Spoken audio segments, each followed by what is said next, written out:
So when we talk about object-oriented programming, we are talking about C++ and Java. But when we compare between these two languages, these two are the separate programming languages. So maybe the features will be there, but the way of implementation may get changed. So that's the only difference in between these two languages. Otherwise, the features will be there, isn't it? So, what is there in the polymorphism? That is in the third unit. The contents were function overloading, operator overloading. Now, this overloading is nothing but polymorphism only. Fine. The overloading is nothing but polymorphism only. Then the next was like overloading unary and binary operators. Then the next is data conversion. You all are aware with the keyword typecasting. At least आपको meaning पता है typecasting का.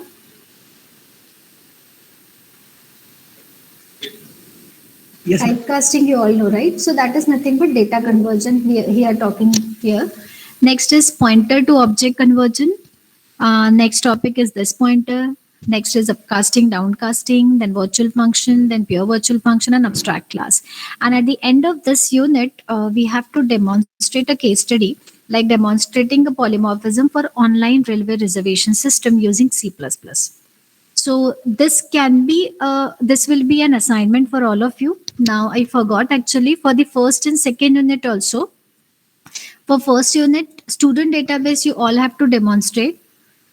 So that will be an assignment. I will give you this as an assignment and you need to submit it onto the Bodhi tree only. So deadlines will come to you later. But just for the sake of this, you can just start working on it. Fine. The second one is you have to just prepare a study for Firefox and Thunderbird, which were the popular softwares which are developed in C++. So यहाँ पे case study आएगा. This is not the implementation. आपको बस एक study sort of thing you have to just work on it. So you have to prepare what can I say, and document the first assignment, which will be on your first unit case study. Second will be your second case study, which will be on Firefox and Thunderbird.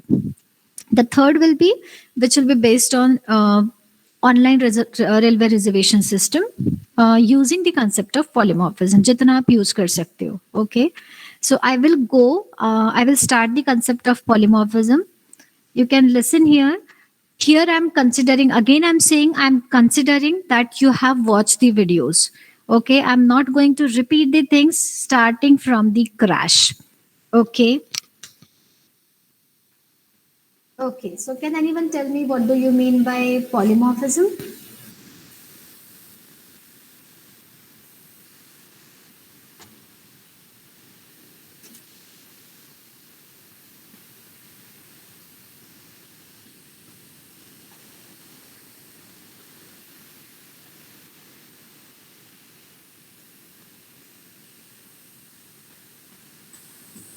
Yes, roll number 41, A division, roll number 141.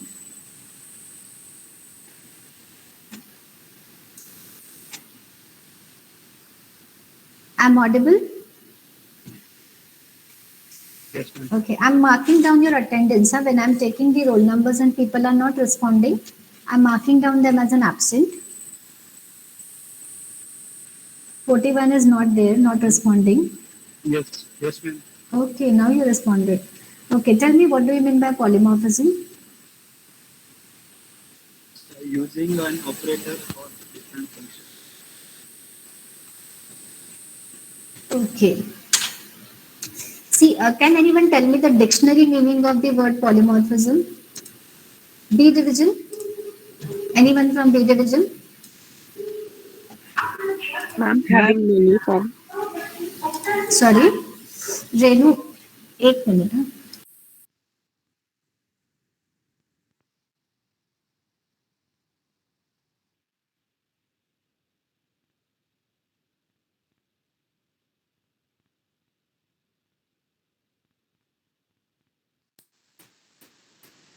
Yes, sorry. Yes, anyone from B division? Someone was saying with the polymorphism. Polymorphism, polymorph. Can anyone tell me? Dictionary meaning, a simple one. Layman definition. Having many forms. Very good, very good. Poly means many and forms mean many forms. Fine, a thing which can be represented in many different ways. So that is nothing but we are talking about polymorphism. I'll share the whiteboard here. Let me know whether it is visible or not.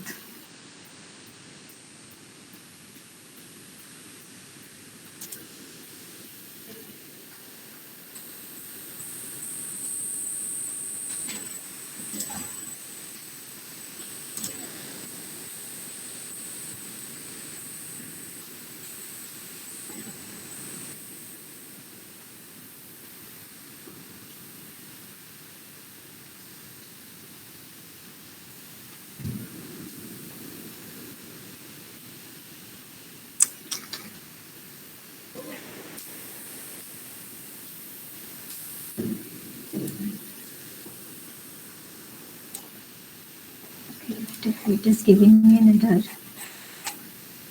I'll try to work with Windows Word file. Not able to share the whiteboard.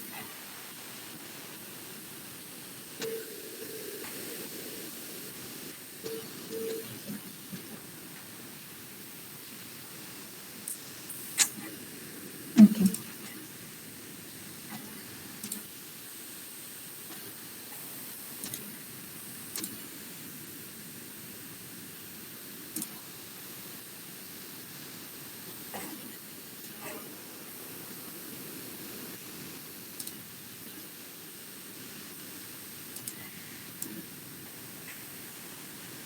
I wish it is visible. So let's imagine that I have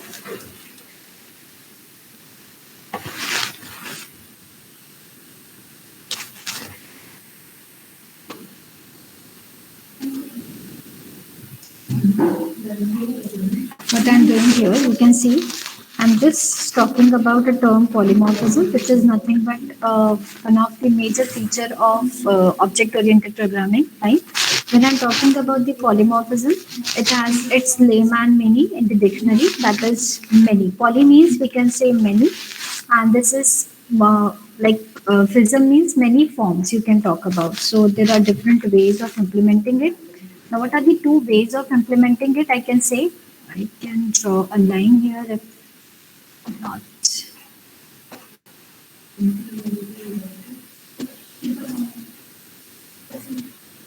Just a minute.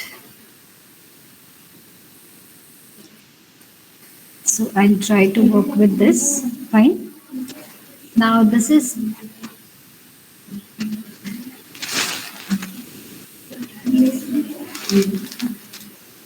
then this polymorphism, it is of two types basically. I will just try to write it here.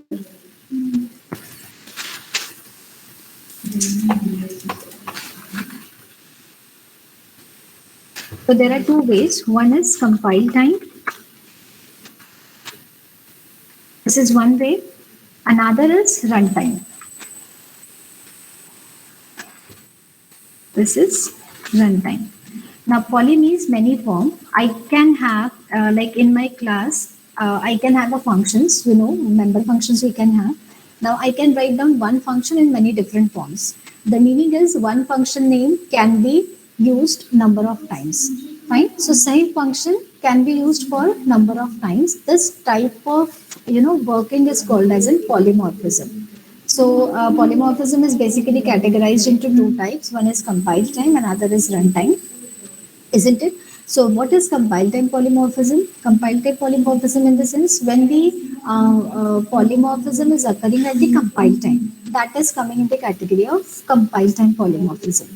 And when the polymorphism is coming or executing at the runtime, that is an runtime execution. The best way to understand this is when you are talking about only one class.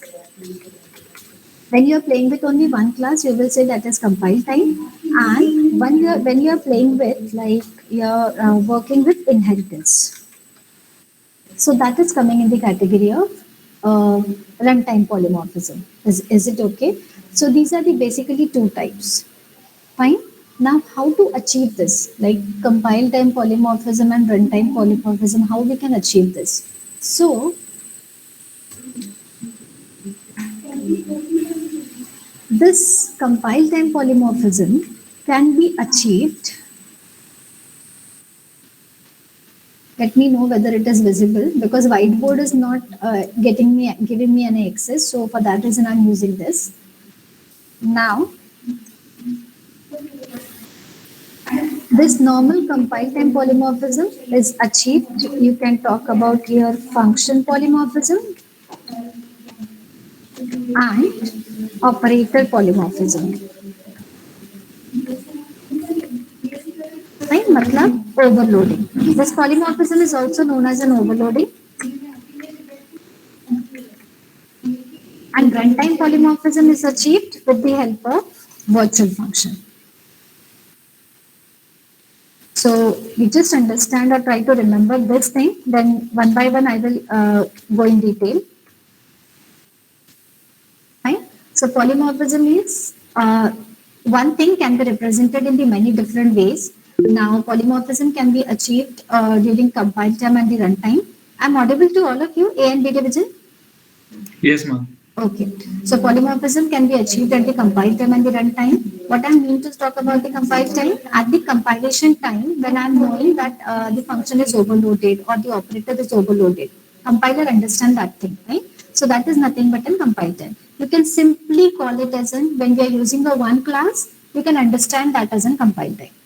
And when you are using an inheritance, function overloading, in inheritance, you will say it's an example of runtime.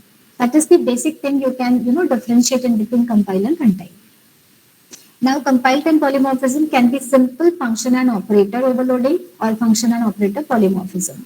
And how to achieve that in the runtime, that is by using a virtual function. I'll show you the demonstration. You will understand it, what I mean to talk about. But the definition, I think you are clear with. If you are not clear with the definition, kindly let me know. I haven't shared my whole screen. So that is the problem.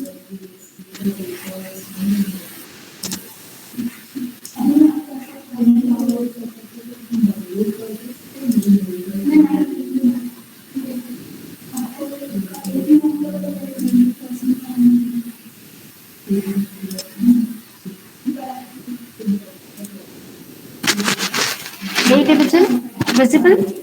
I'm sharing the compiler. Okay. B division visible? No, ma'am. Yes, ma'am. I have shared it.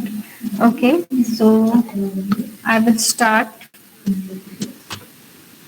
See very fastly. So I will write one class here. You can say any class. I'm writing the sample class. I just maximize it so that it will be visible. Okay, so I'm writing here one class. I'm in the main function. Now this all things you know how to write the class and all. So I'll go a little bit faster. Now here I'll be creating, we are creating an object. So I'm creating an object here. Now what I will do, in the public section, I will have here a function, maybe a void function. And I will write here something, for example, okay, I will take, one variable here. And I will just initialize that with 10. And simple, I'm writing one member function here. And I'm just printing the value of that variable. And from name, I'm giving call to that function. यहाँ तक आपको कुछ doubt नहीं होगा, I think so, because this is very simple thing. So this will give me an output as in 10. Now what I'm doing, listen here. I'm adding one more function. I'm playing with only one class. I'm having only one class, and in the same class, I'm writing another function with the same name. But here I want to do something else. For example, I want to pass here an argument.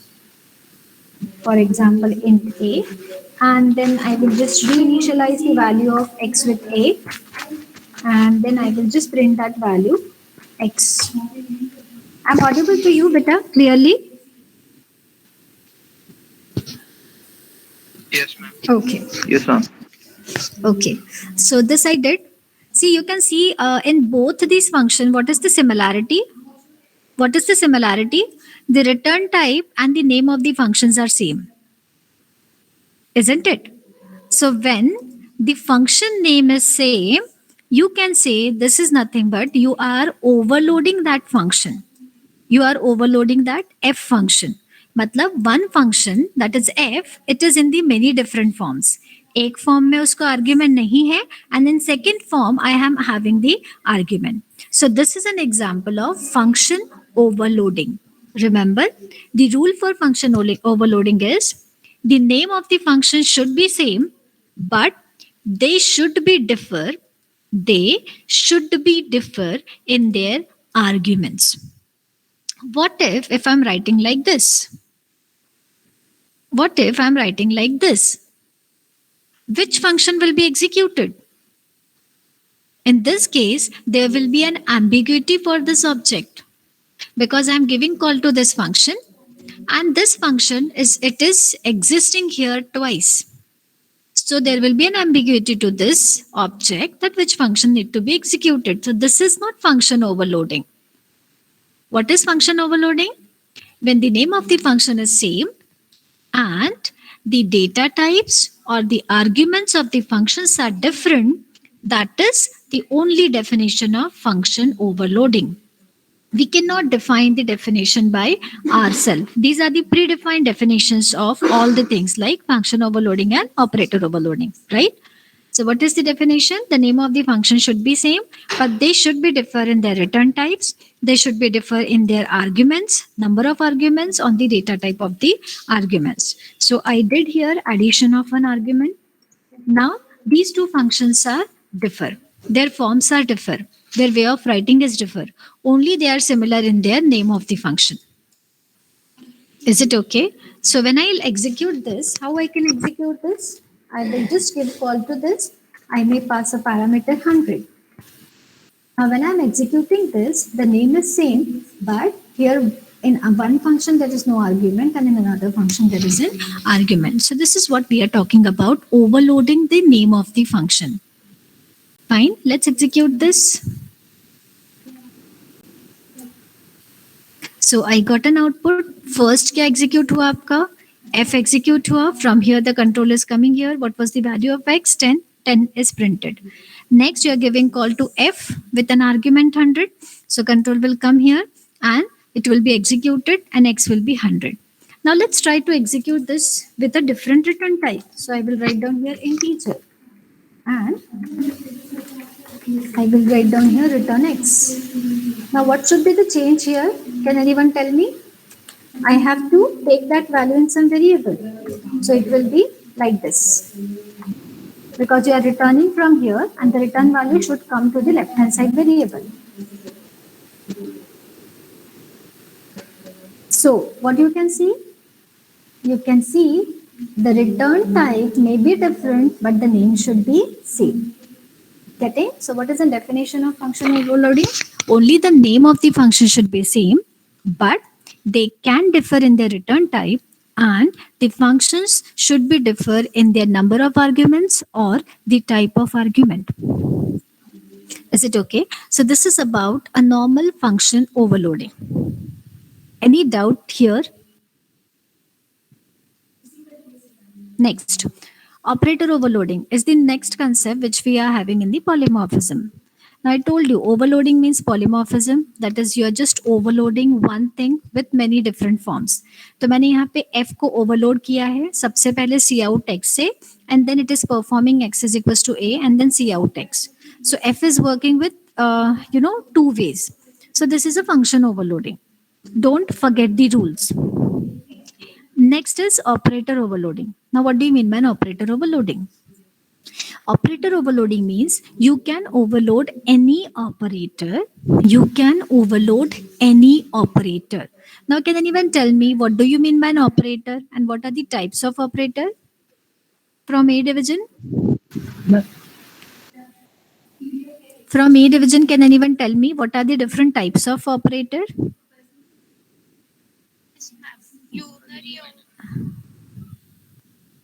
Unary, binary. Okay. Can I say simply arithmetic, logical? These are all the operators instead of yes, unary and ma'am. binary. Yes, these are all the operators, right? So let's talk about any doubt here in function overloading. It is very simple. So let's go with the operator overloading now. Now, if you have a copy and pen with you, just write what I'm saying because these are the standard rules which are there.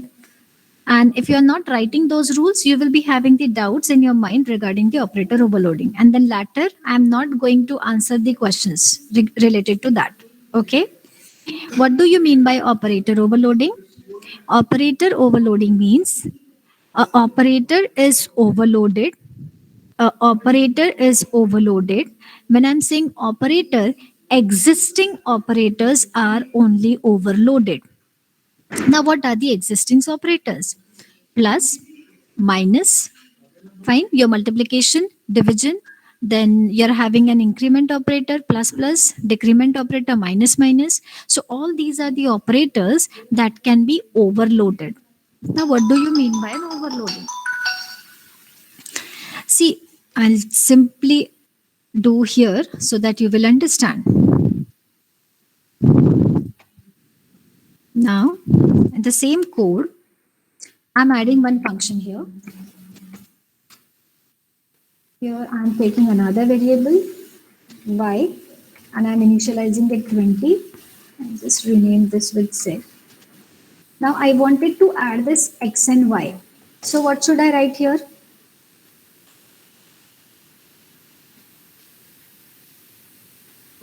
Come on, be fast. Ma'am, int f. It need not to be f. मैंने function overloading नहीं बोला, कुछ भी add कर सकते हो, any function, ठीक है? Yes, ma'am. Add. कोई एक function दे दो. यहाँ पर वो Return. z. Direct return x plus y कर सकते हाँ, वो भी कर सकते हो, ठीक है? x plus y, and then I will write down into return z. And then from here, I will take maybe another object, and I need to take two objects here now, maybe A and B. And it will be, sorry. That is an operator overloading. I wanted to tell you a simple thing. So I will add here A dot add. Okay, clear? What I did?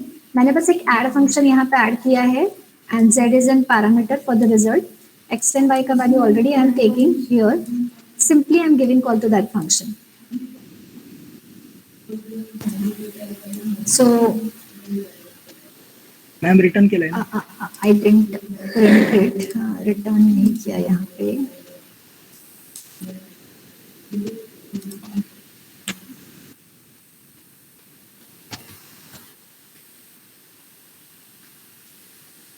But still it need to be printed somewhere, so I will just print it out.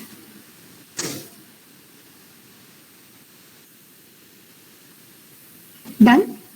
So it is showing me the addition of those two numbers, 10 and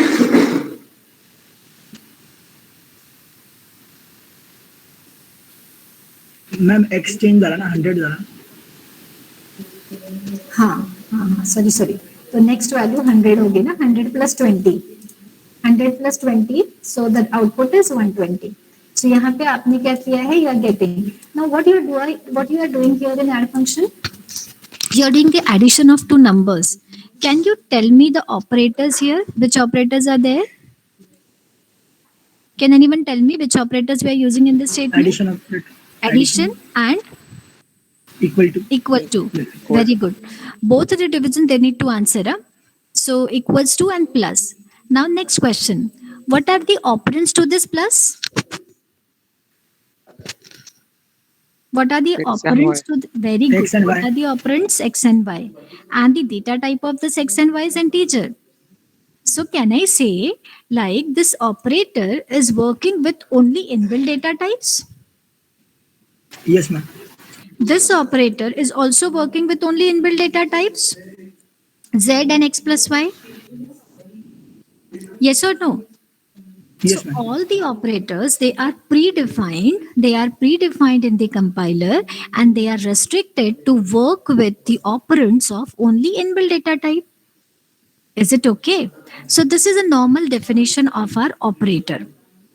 Now, what if I wanted to add two user-defined data types? Now, can anyone tell me which is the user-defined data type in our program? Sample. User-defined data type, sample, very good. So, if I wish to add, for example, here I'm taking sample S1 and S2. Now, what are these S1 and S2? These are the variables of which type? Sample type. Similarly, जैसे आपका x and y, these are the variables of int type. S1 and S2, these are the variables of sample type. Yes or no? Yes, ma'am.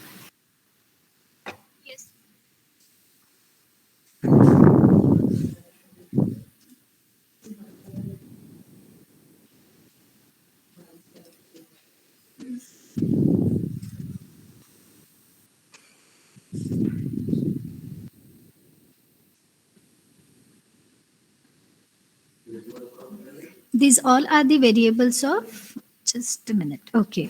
These are the variables of sample type. That means S1 and S2, this can be an operand. So if in case I am writing a statement like this, S1 plus S2, if I'm writing a statement like S1 plus S2, whether it is acceptable to the compiler? So the answer No. is no. Why? Because in the standard definition of this operator, the arguments to this operator is inbuilt data type. The operand should be of inbuilt data type, but here the operand is of user defined. So this is not allowed to the compiler, right? So when I'm doing this kind of thing, that is, I am asking this plus to add two user-defined operands, I will say this is nothing but overloading that operator. Is it okay? This is nothing but what? Overloading that operator. So what is operator overloading? When we are not going to change the existing meaning. Plus will do the plus only. It is not like plus will do minus and minus will do plus. Fine. That is not the definition of operator overloading. The definition, the original definition we cannot change, but here we are extending the definition. Earlier, it was working with inbuilt data types, and now it is working with user-defined data types. Hence, I am saying I am overloading this operator. Clear with the definition?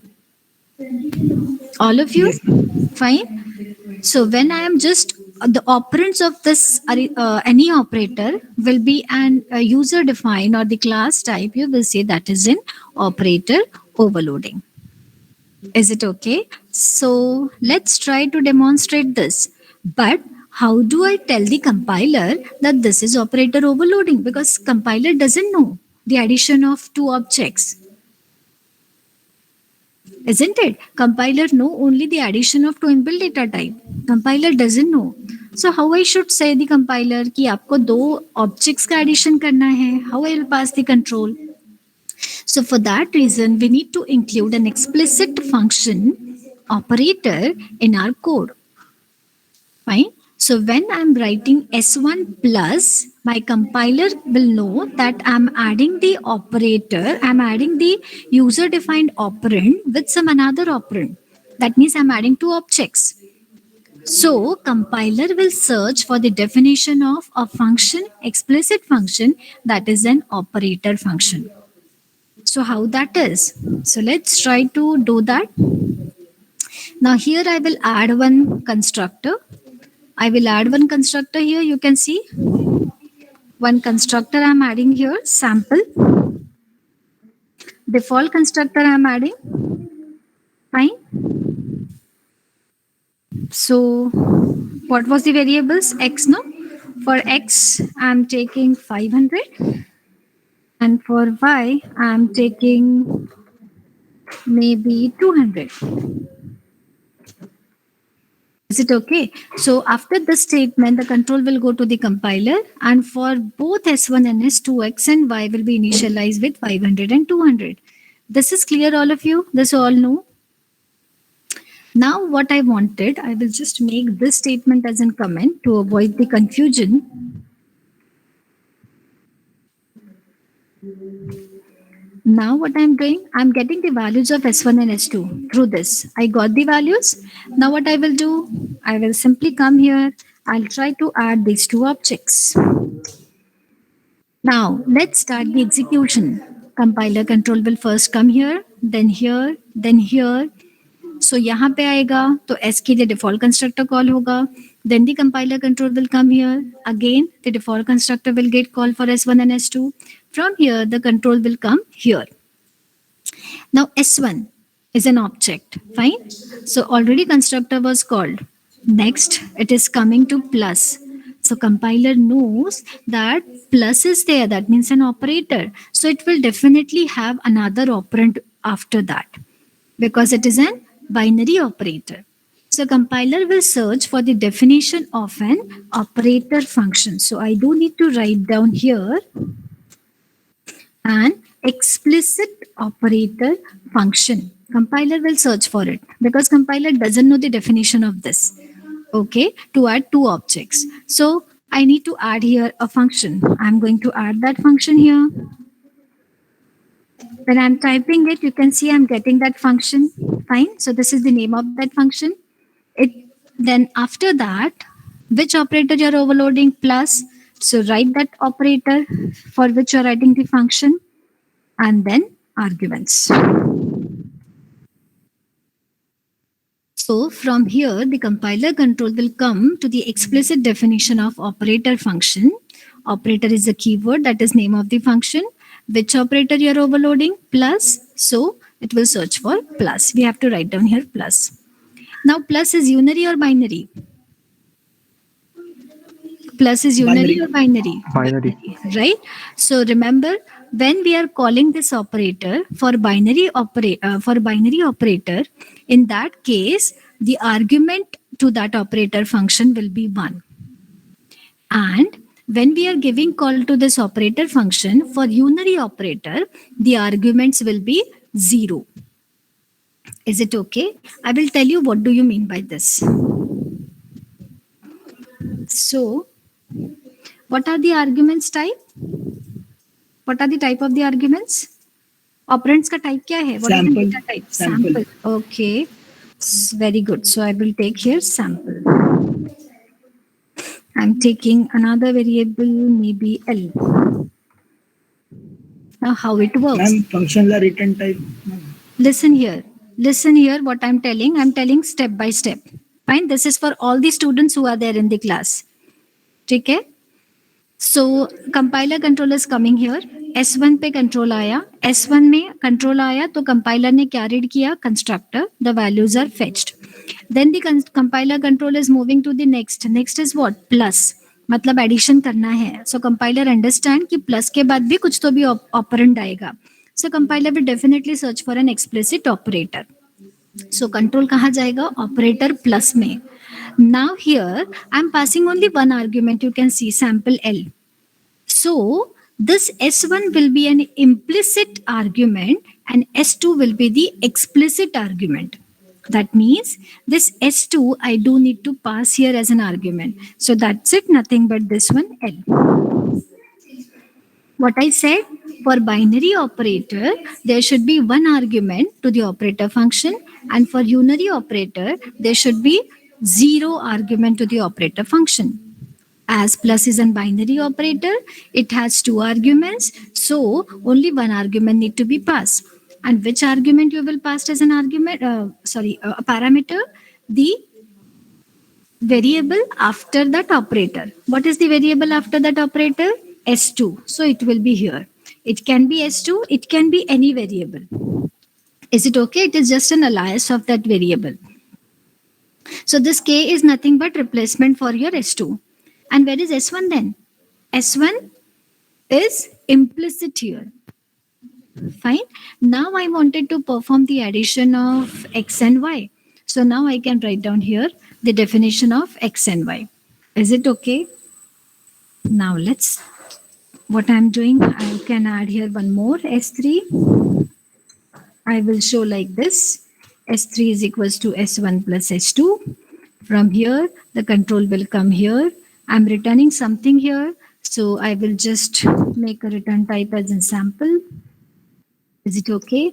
One statement, return. It will be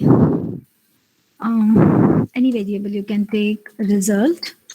Fine. Now what will be that result? So that result will be again of which type? Sample, because I'm returning it. Fine. Now next. This is object. Fine. So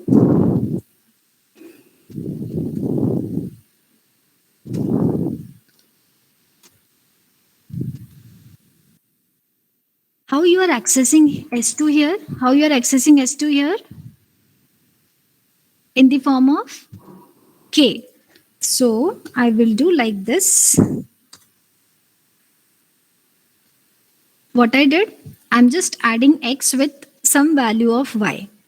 Now why I don't need to write down here any object. As I told you, this is an implicit one. So ये X किसका होगा? This will be an X for your S1 only. You can write down here X also, no issue.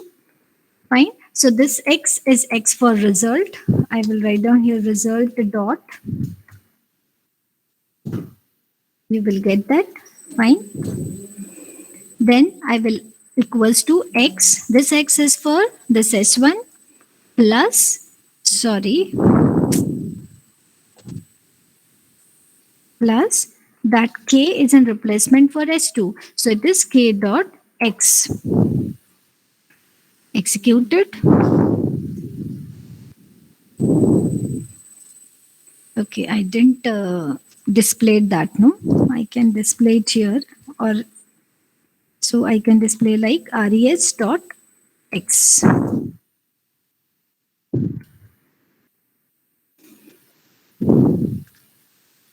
So what I did, I have declared here an objects. When I am declared here an objects, S1 and S2 and S3, they are having their values from this constructor, 500 and 200. What is the value of S1 dot X? 500. What is the value of S2 dot X? It is again a 500. Okay. So suppose I am just adding the two objects S1 and S2 for their X values. That I did here. Nothing more than that. मैंने दोनों का addition किया, storing the result into the third variable. Fine. But as the operands are user defined, I do need to write down an explicit operator function. Fine. Preceded by the plus, that is an operator which you are overloading. Fine. Then the second operand will be an argument to that operator function, explicit one, and the first is an implicit one. So here this is nothing but a replacement for my S2. And simply I'm taking another variable, जैसे आप addition में करते हो, res is an object, तो res dot x में मैंने क्या डाल दिया, S1 का x plus k dot x. That means S2 का x. You're just performing the addition. Result is stored into res dot x. आपने वही बस return कर दिया. As the return is result, which is a sample data type, so return type will be sample. That's it. And when I'm executing it, I'm getting the output as in 1000. Why 1000? 500 plus 500. मैंने x को ही plus किया है. That's why it is 500 plus 500. अगर आप यहाँ पे y करोगे, तो output कितना आएगा? 700. Okay. This is for overloading a binary operator. Any doubt? Unary we will take tomorrow. Go through the PPT once again, go through the videos once again, those who didn't understand what I taught, because this is already covered in that video. Fine, I tried to demonstrate here how we can implement that thing. So you have to just use your operators with the objects.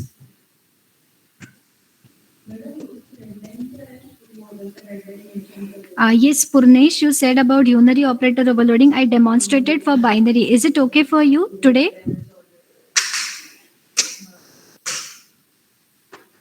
I think I'm not audible to him. Purnesh Joshi, he is there. Not responding. Okay. Yes, ma'am. I said I had demonstrated a binary operator overloading. Is it clear to you? Yes, ma'am. Okay. So for unary, we will meet tomorrow.